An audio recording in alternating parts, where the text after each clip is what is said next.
What if the greatest architects of cinema became their own gatekeepers, locking away scenes, burning reels, and rewriting history with a single signature? From Prince's vanished color negatives to Georges Méliès's self-immolation of his own studio, 20 icons, actors, directors, musicians, took extraordinary steps to suppress the work they once championed. Their stories reveal a hidden undercurrent in Hollywood, where artistic vision and personal conviction collided, and entire chapters of film history slipped into darkness. Shawn Young, a promising breakout in Ridley Scott's Blade Runner in 1980 and David Lynch's Dune in 1984, gave way to a career marked by controversy and, some allege, intentional erasure. Young's reported destruction of behind-the-scenes tapes stems from her own accounts. In a 1990 interview with Entertainment Weekly, she claimed to have burned every shred of footage that painted her as unstable. However, studio records and archive inventories show no missing reels, and Warner Brothers' publicity tapes from her 1991 Catwoman pitch survive intact in network vaults. Her dismissal from Batman in 1989, officially due to a horseback accident, ignited a public feud with Kim Basinger and Warner Brothers, during which Young threatened to destroy any footage she deemed unauthorized. That same year, she settled a harassment suit filed by James Woods and then fiancée Kristen Guthrie, an episode she later blamed on a studio conspiracy to derail her career. Yet no legal filings or insurance claims reference Lost Media. In 2018, Young faced misdemeanor charges for allegedly taking 2 laptops from a New York set. Charges dropped after their return, fueling speculation about her volatility. Archivists at UCLA's Film and Television Archive confirm that all known dailies and rushes from her major studio work are accounted for, with no gaps attributable to her intervention. As film historian Peter Hansen notes, Young's mythos of destroyed tapes says more about Hollywood gossip than archival fact. Her legacy remains a blend of on-set anecdotes and tabloid lore rather than concrete acts of suppression. Prince.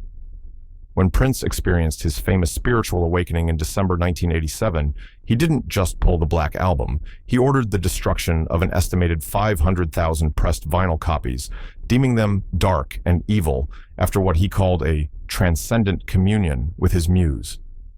Promo discs, already in circulation, fewer than 10 worldwide, escaped his purge and now command upwards of $25,000 each at auction, per Rolling Stone reports. His film work suffered a similar fate. Following the lukewarm reception of Under the Cherry Moon in 1986, Prince insisted that all color prints be replaced with a sepia-toned master he personally supervised. Studio logs from Warner Brothers show the original negatives were sealed in a climate-controlled vault in 1988 and have not been touched since. Retrospectives occasionally screen a black-and-white version, approved in 1993 for the London Film Festival. But the full-color negative remains inaccessible, protected by the Prince estate's strict licensing protocols established in 2017.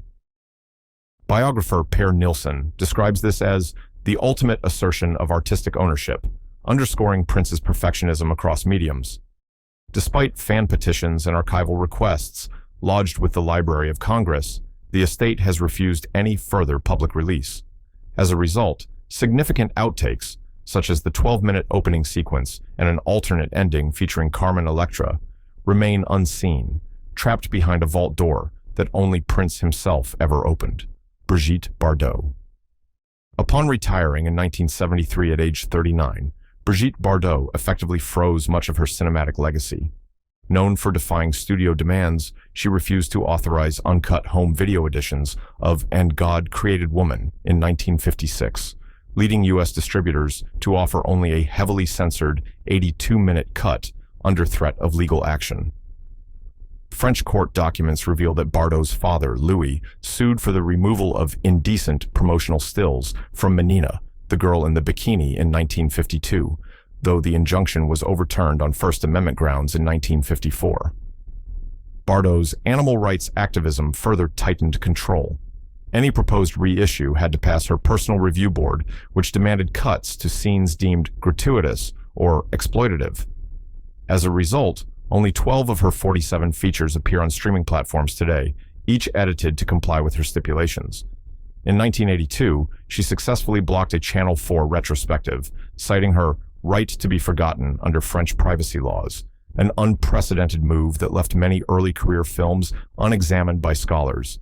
Estate manager Richard Bacquelion confirms that original negatives remain stored at Gaumont's vault in Saint-Rémy-les-Chevreuses, but no uncut prints have been circulated since 1975. Bardot's decision to freeze rather than destroy has created an aura of scarcity.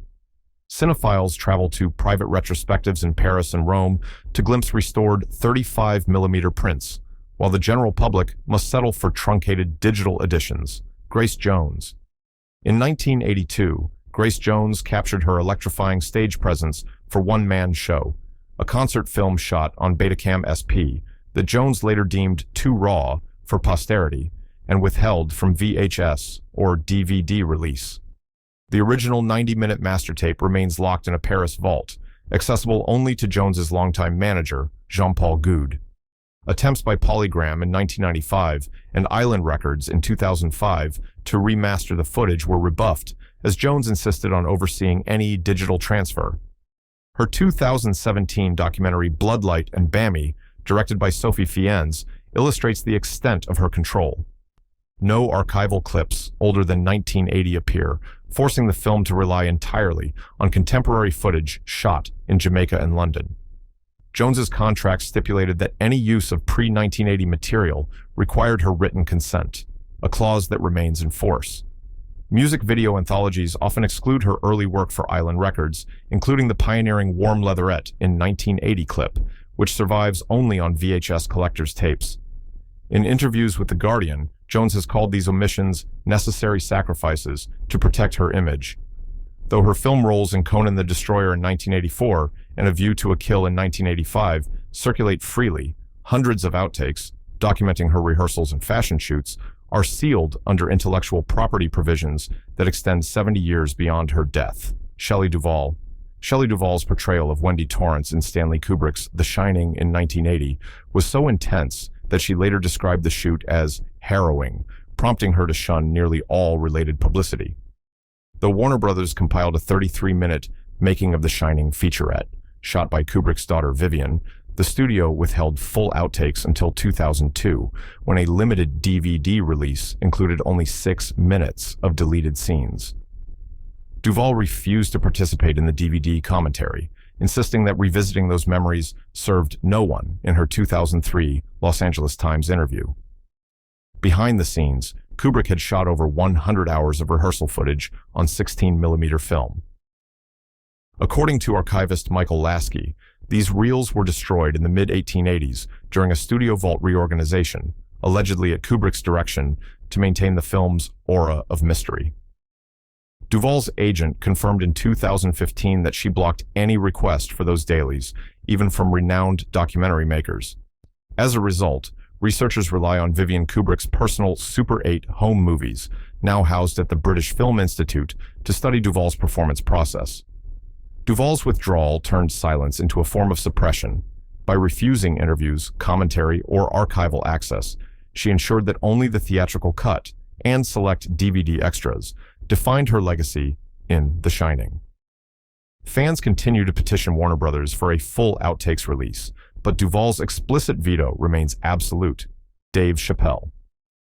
When Dave Chappelle walked away from Chappelle's show in June 2005, he didn't simply quit. He effectively buried a treasure trove of unaired material. After 2 landmark seasons that blended sketch comedy with sharp social commentary, Chappelle refused to return for a third, forfeiting a reported $50 million contract and leaving Comedy Central with dozens of sketches and outtakes locked in their vaults. In July 2006, the network released just 3 unaired installments as the Lost Episodes, a 75-minute compilation that Chappelle neither endorsed nor oversaw. These fragments hint at a fuller season that remains under wraps, accessible only to archivists under strict confidentiality agreements. Chappelle's control over his legacy extended into the streaming era. In November 2020, he personally contacted Netflix upon discovering Chappelle's show had quietly joined the platform's catalog. Within hours, the series was removed, despite having aired for less than a month. He later secured the removal of the show from HBO Max by year's end, citing unpaid licensing fees and creative disagreements. These high-profile takedowns underscore his insistence on both financial and artistic sovereignty, even at the cost of public access. Today, Chappelle's suppressed material sits in digital limbo. Comedy Central's archive registers dozens of unearthed reels, yet none have surfaced in director-approved form. As cultural historian Maya Jenkins observes, Chappelle has turned absence into its own statement. Each removal reaffirms his authorship over what audiences may or may not see. The sketches that remain tantalize fans with what might have been, while the majority of his early 2000s work remains a vault-guarded mystery. Greta Garbo. When Greta Garbo walked away from MGM in March 1941, she didn't simply retire. She sealed her entire filmography behind a veil of silence. Although Metro-Goldwyn-Mayer retained prints of her 28 features, Garbo refused to authorize any new theatrical reissues, television broadcasts, or home video releases, insisting that her screen image remain frozen in time. As the studio's highest-paid star through the late 1920s, her abrupt departure at age 35 stunned Hollywood, and her stipulation against further distribution effectively consigned classics like Queen Christina in 1933 and Anna Karenina in 1935 to limited revival circuits. Decades later, Garbo's mystique only deepened as home video technology emerged. When VHS tapes proliferated in the 1980s, her estate declined to license any titles, blocking even black and white prints from video rental shelves. A handful of repertory houses in London and Paris secured rare 35mm prints for retrospectives, but most fans encountered only truncated or heavily edited versions. Garbo's refusal to grant interviews or commentary further cemented her aura. She granted a single televised interview in 1936 and never spoke publicly again. By the turn of the millennium, streaming platforms expressed interest in a Garbo catalog, but the Estati's strict licensing terms, drafted in the 1950s, remained intact. Even film scholars must petition Gaumont's Paris vault for viewings, often limited to 2-week windows and supervised screenings. In preserving only the theatrical cuts she approved, Garbo ensured that her legend, more than her actual films, became the enduring legacy of the Swedish Sphinx. Lois Weber. At the height of her career between 1912 and 1921, Lois Weber stood as one of America's most prolific directors, helming an estimated 200 to 400 films that tackle social issues, from birth control to capital punishment. Yet, as silent cinema gave way to talkies, her work fell victim to a combination of neglect, studio vault fires, and deliberate disposal. Studios, eager to reclaim silver from volatile nitrate prints, junked reels labeled obsolete, while others perished in fires at Universal and Fox archives in the 1920s and 30s. The 1978 Dawson City discovery offered a tantalizing glimpse of Weber's lost oeuvre. Buried in permafrost alongside newsreels and shorts, more than 500 reels from the 1910s emerged, among them fragments of Weber's 1915 drama Hypocrites and her 1916 thriller The Dumb Girl of Portici. While these finds reignited scholarly interest, they represent less than 10% of her estimated output. No known negatives of her feature-length moral tales or pioneering split-screen experiments survive in complete form.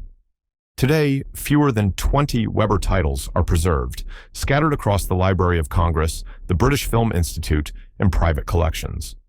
Film historian Shelley Stamp remarks, "Weber's absence in archives is not an accident, but a reflection of early Hollywood's disposability culture." Despite restorations of suspense in 1913 and Where Are My Children? In 1916, Weber's full legacy remained a patchwork of rediscovered fragments and ongoing restoration efforts. Stanley Kubrick. Stanley Kubrick's reputation for meticulousness extended to an uncompromising purge of unused material. After filming The Shining in 1980, he instructed Warner Brothers to destroy all deleted scenes, alternate takes, and an epilogue that would have extended the film by 10 minutes. Studio memos reveal that Kubrick labeled these film lifts as potential distractions from the movie's claustrophobic tension, ordering their disposal shortly after the 1980 release. Despite persistent rumors of surviving outtakes, no official director's cut has ever surfaced. A 1990s inquiry by archivist John Hoffman confirmed that Warner Brothers' vaults hold only the 146-minute theatrical negative and a handful of camera rush trims deemed essential for future preservation. Kubrick's daughter Vivian, who shot Private Super 8 behind-the-scenes footage, declined to share her personal reels with documentarians, citing her father's wishes.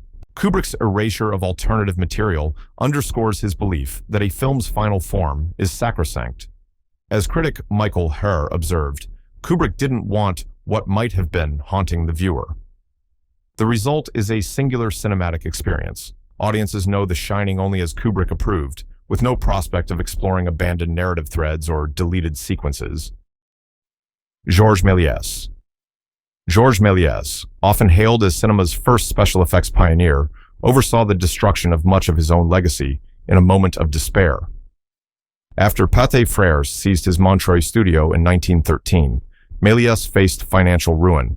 By 1923, he burned all remaining negatives, sets, and costumes in a fit of rage, consigning hundreds of films to oblivion. During World War I, the French army also requisitioned roughly 400 prints for silver reclamation, further decimating his archive.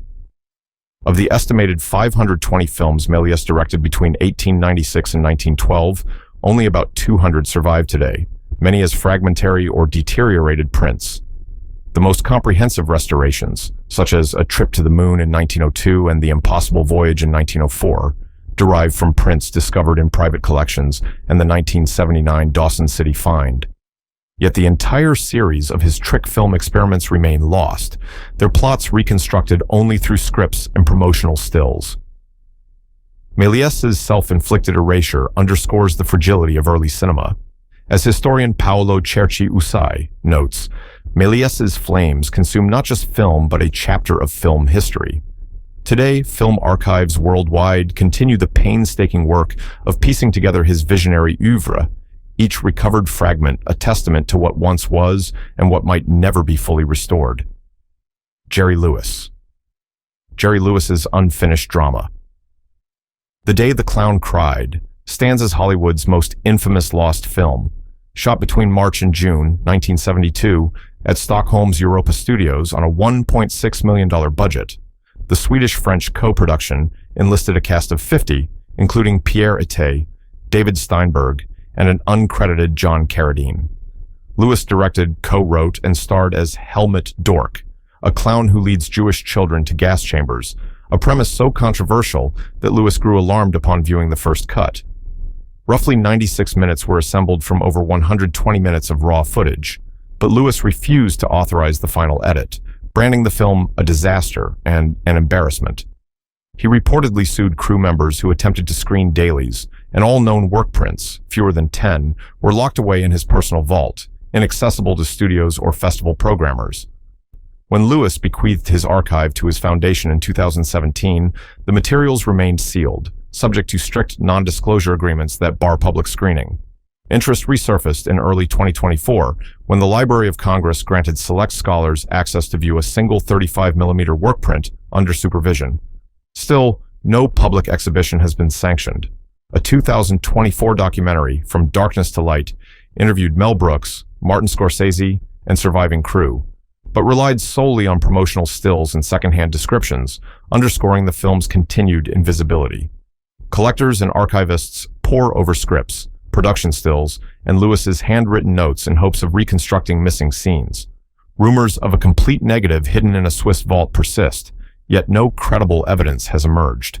As historian Claudia Reed observes, The Day the Clown Cried exists more as legend than cinema, a ghost story of a film that dared to tread forbidden territory. The film's fate remains entwined with Lewis's own ambivalence, locked away from history and destined to haunt archives rather than screens. Charlie Chaplin. Charlie Chaplin's meticulous control over his legacy led him to erase significant portions of his early work. In 1926, facing a $1 million back tax lien, Chaplin opted to destroy the negative and all known prints of his United Artists feature A Woman of the Sea, directed by Joseph von Sternberg, but produced under Chaplin's banner. This write-off consigned the film to oblivion. During his mutual film years between 1916 to 1917, Chaplain similarly ordered the destruction of outtakes and alternate takes deemed unsuitable for family audiences, fearing they might tarnish his tramp persona. Despite Chaplin's efforts, fragments of these lost materials resurfaced during the 1980s, when film historians Kevin Brownlow and David Gill uncovered discarded negatives and outtakes in a Santa Monica storage unit, leading to the 1983 documentary Unknown Chaplain. Even so, the recovered footage represents only a fraction of what was lost. Archivists estimate less than 2% of Chaplin's unused reels survive, preserved thanks to private collectors like Raymond Rohauer and serendipitous discoveries in international archives. Chaplin's 1964 memoir omits any mention of the circus in 1928, reflecting his tendency to curate his own narrative. Behind-the-scenes footage of that production was later destroyed in a studio fire and subsequent vault purges. Today, the Chaplain estate restricts access to its private archives, requiring researchers to view surviving outtakes under strict supervision and prohibiting any public dissemination of unseen materials. Film scholar David Robinson notes that Chaplin's dual role as auteur and gatekeeper created a curated silence where only the final, approved cuts define his legacy. The fragments that remain, gags, rehearsal takes, and truncated storyboards, offer tantalizing glimpses into Chaplin's creative process, yet the vast majority of his early experiments lie buried, a testament to both his genius and his obsession with controlling his image. Howard Hughes. Howard Hughes's perfectionism fueled both the outlaw's legendary notoriety and its prolonged suppression. After assuming directorial duties from Howard Hawks in 1941, Hughes completed a 123-minute cut featuring Jane Russell's daring performance. When the Production Code Administration refused certification over its provocative marketing, Hughes ordered the recall and re-edit of all existing prints. He subsequently delivered a 117-minute version in 1947 and a black-and-white cut in 1950, each time shelving the unaltered negative in a private vault at the Beverly Hills Hotel, inaccessible even to studio executives. The PCA's demands and Hughes's own indecision led to multiple delayed releases. The Outlaw first premiered in limited Texas showings in 1943, expanded to 312 theaters in 1946, and then saw a final wide release in 1950. Yet none of these screenings restored the original cut.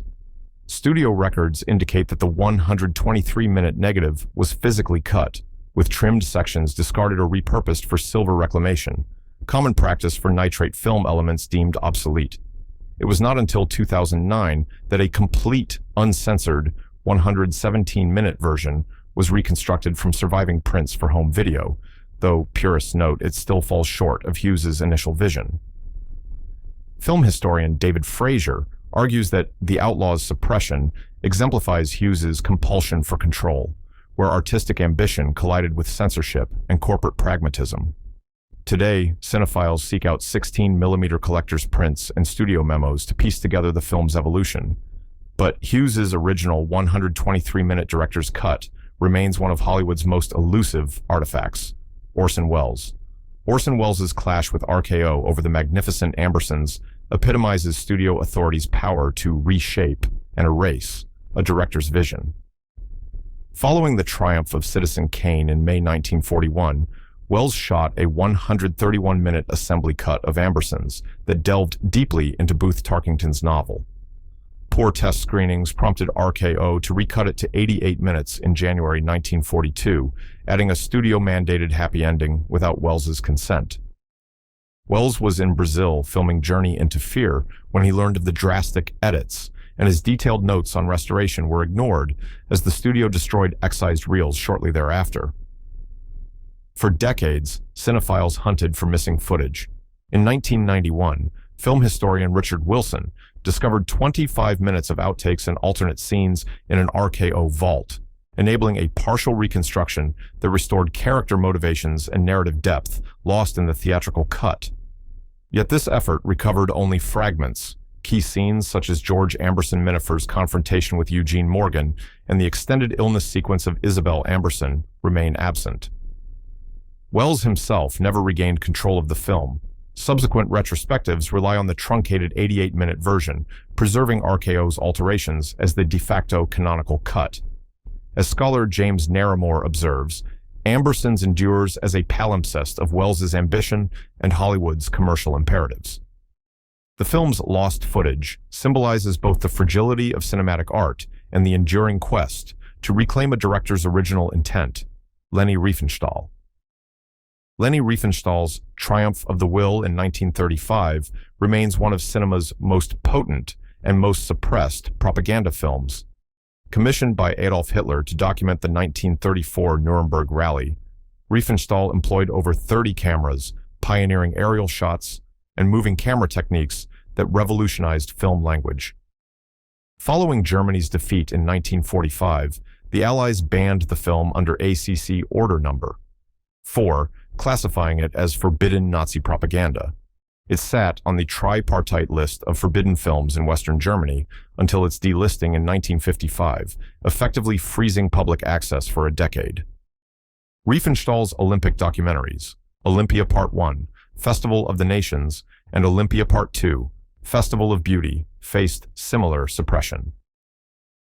Although released in 1938, they were withdrawn from circulation in 1945 and only resurfaced in 1958, recut by Riefenstahl herself to remove overt Nazi references and recontextualize the films as sports epics. Even after legal rehabilitation, Riefenstahl tightly controlled screenings, licensing the films only for academic or museum contexts under strict conditions.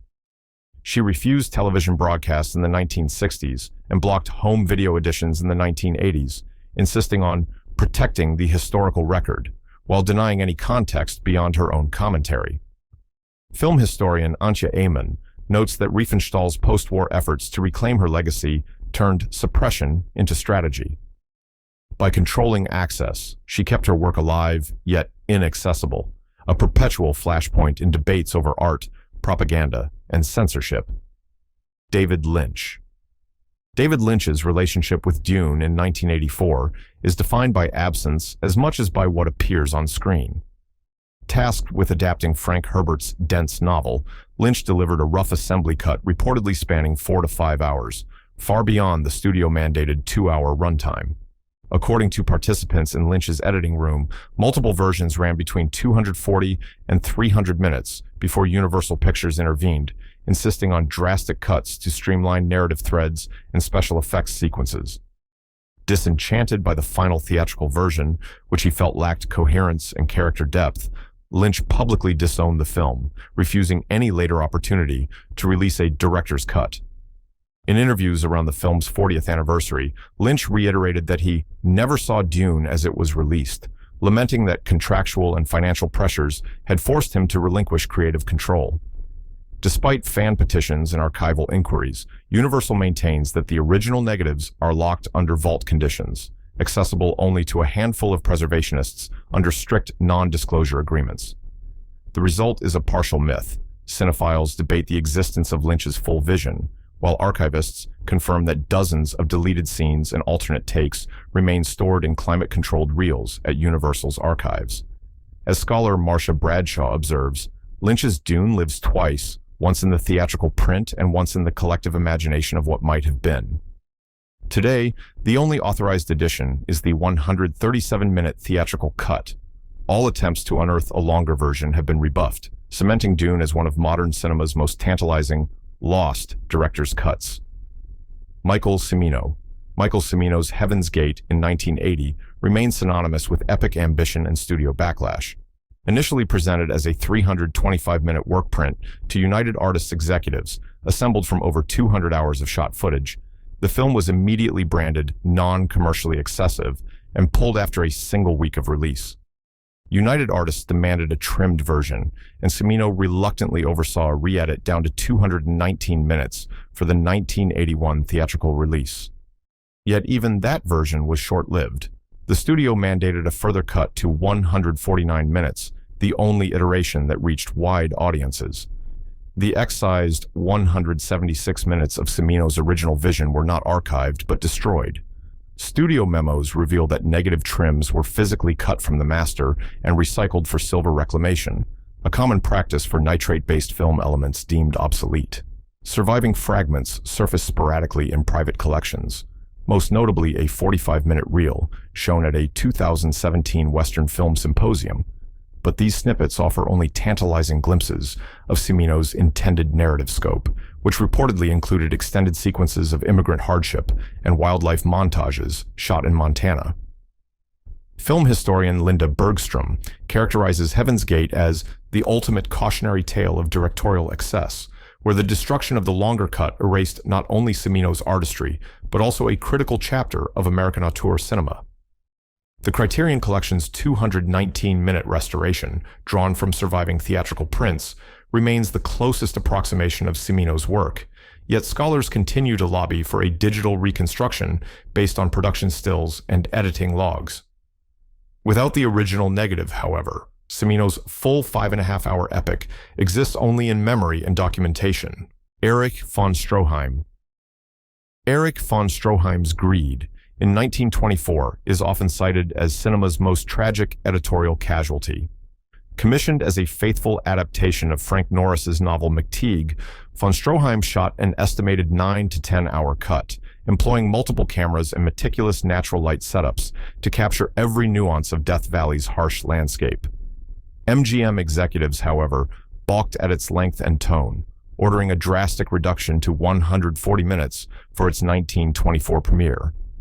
The remaining 7 to 8 hours of footage were consigned to vault storage, then burned in the 1930s to recover silver content from nitrate prints, a fate confirmed by studio ledgers and MGM archive correspondence. Surviving elements of von Stroheim's original vision have been painstakingly reconstructed. In the 1990s, film scholar Herman G. Weinberg unearthed editing continuity scripts and production stills, enabling a 4-hour reconstruction that blends extant footage with still images and intertitles to approximate lost sequences. This version, screened at the Museum of Modern Art in 2012, revealed narrative threads excised from the theatrical cut, most notably the extended courtroom climax and Trina's obsessive descent into madness. Despite these efforts, less than 25% of the original footage survives, scattered across archives in New York, Paris, and private collections. As archivist Simone Beaulieu notes, Greed's tragedy is twofold. Von Stroheim's epic ambition and the studio's ruthless pragmatism combined to erase what might have been the greatest silent film ever made. Today, Greed endures as both a masterpiece of silent cinema and a cautionary tale about the fragility of film preservation. Walt Disney. In 1946, Walt Disney released Song of the South, a hybrid live-action animation feature intended to showcase Southern folklore through the lens of Uncle Remus's tales. Though initially successful, grossing $65 million worldwide against a $2 million budget, the film's portrayal of plantation life drew mounting criticism during the civil rights era. Disney's response was not to re-edit, but to suppress. After its last authorized theatrical reissue in 1986, the studio placed Song of the South in the Disney Vault, refusing all home video or streaming releases in the United States. Disney's voluntary withdrawal contrasts with outright bans. Song of the South is not legally prohibited, but the studio's internal policy bars any domestic distribution, citing concerns over outdated cultural depictions and the desire to maintain brand integrity. Unauthorized VHS editions have circulated overseas, and archival 35mm prints screen occasionally at specialized film festivals, yet no official U.S. home video release has ever been sanctioned. Film scholar Carla Hayes argues that Disney's approach reflects a broader corporate strategy. Rather than engage in public debate over historical context, the studio chose silence and scarcity, effectively erasing the film from its own legacy. Song of the South thus exists in a liminal space, remembered in Disney lore, but largely inaccessible to contemporary audiences, its animated sequences surviving only through derivative works and Disney theme park attractions. Alfred Hitchcock. Alfred Hitchcock's second feature, The Mountain Eagle in 1926, is the holy grail of lost cinema. Shot in England with a budget of £3,000, the melodrama starred Nita Naylor and Percy Marmont and featured location shoots in the Bavarian Alps, elements confirmed by production stills and period trade reviews. Despite positive reception at its June 1926 premiere, no prints were preserved, Studio vault logs indicate that all nitrate negatives were junked in the early 1930s, deemed too unstable for storage, and any surviving prints were likely destroyed during World War II bombings of British archives. Today, only 6 production stills and contemporary press clippings survive, offering tantalizing glimpses of Hitchcock's early visual style, high-angle compositions, dramatic chiaroscuro, and pioneering camera movements. Film historians have reconstructed the film's narrative from censor records and reviews, piecing together a story of forbidden love and mountaintop tragedy that presaged themes Hitchcock would revisit in Rebecca in 1940 and Vertigo in 1958. As archivist Peter Cook notes, the Mountain Eagle's absence speaks to both the fragility of nitrate film and the industry's early disregard for preservation. Despite rumors of a private collector holding a print, no verifiable copy has surfaced. The film's ghostly status amplifies Hitchcock's legend, ensuring that his lost masterpiece remains one of cinema's most enduring mysteries. If you're craving more mysteries of lost films or celebrity rebellions, smash that like button, subscribe, and ring the bell, because Hollywood's vault of secrets is always locked until we pick it. Drop a comment. Which celeb's hidden film do you wish would resurface?